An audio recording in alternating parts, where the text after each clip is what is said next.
Right.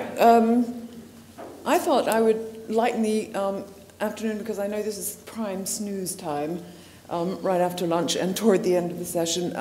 So I'm going to present a view of innovation with language technology from sort of three perspectives. One I've called Bigfoot, the second I've called giant squid, and the third little fishes. So that's how we're going to look at this question of innovation in the LangTech space.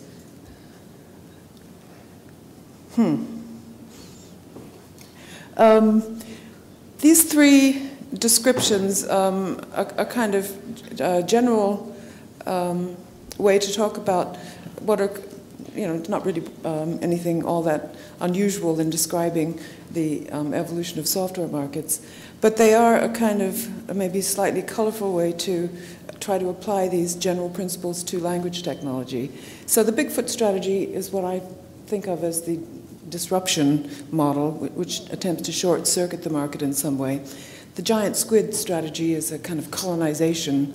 It's probably the most common experience that people have in the evolution of software markets. And then the third is the little fishes in the ecosystem, which is the real question for the people in this room today, I expect, which is how do the little fishes join in the movement toward the giant squid model or get completely sliced out by the Bigfoot model.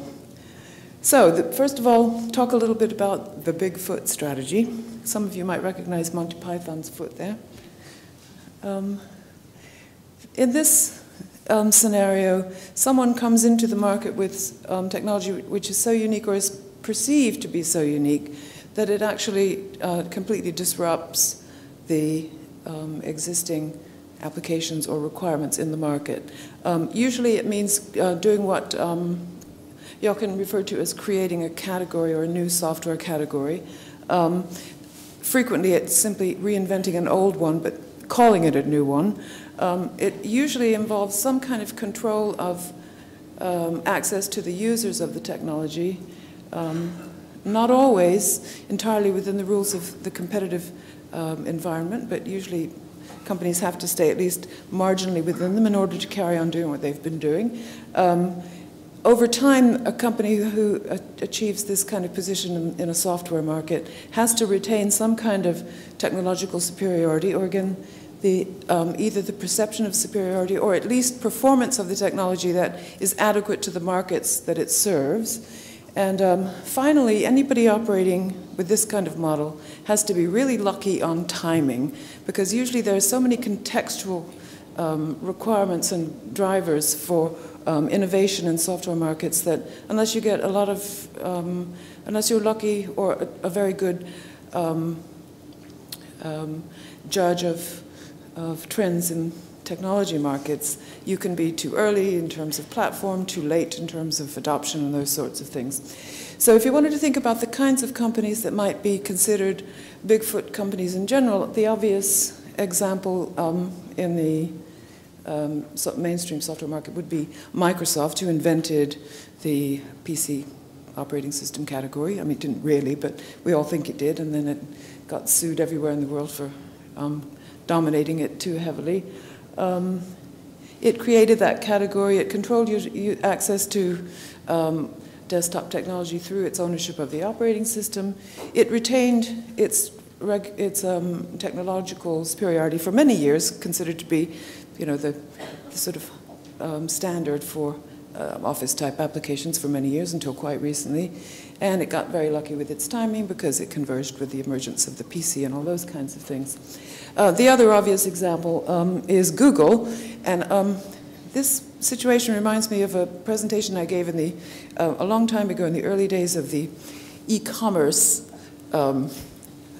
revolution, when I gave a presentation at a conference at which every single person who gave a presentation used the example of Amazon.com as the company to talk about. Well, it seems that Jochen and I are on the same wavelength, because he and I both thought of Google Translate and autonomy as typical examples of companies that have created a category and achieved significant market share through these kinds of positions in the market that I'm discussing here. Now, in terms of Google Translate, clearly everybody in this room knows that they didn't invent a unique technology because the technological approach they used has been around for a long time. They didn't create a category. Many of us used Babelfish for years to translate web pages and that sort of thing. But they made everyone think they had invented a technology and created a category because they had control to users. That is, they had, through the delivery of the machine translation via one of the most commonly used interfaces in the world, they made what they were doing seem unique, so that people would say, you know, people that you would meet would say, oh, Google has invented machine translation. You know, naive people who don't know anything about the technology would have the impression that they created this, when in fact they did not. Now, whether they will retain their technological superiority is a question that you guys can answer, I can't, and how their technological performance compares to other people who might be kind of slightly Bigfoot in the space for machine translation, such as, say, Microsoft, again, is a technical question, one that's very interesting, I think. But if you think about autonomy as another example of a Bigfoot strategy, language technology company, it's very different and equally interesting, I think. As Jochen was saying, it's a company that markets itself as meaning-based solutions, starting out as a pure search company, you know, pure spin-off algorithmic-based search, which gradually accrued around it new companies and capabilities that created what was perceived to be an entirely new kind of search engine and content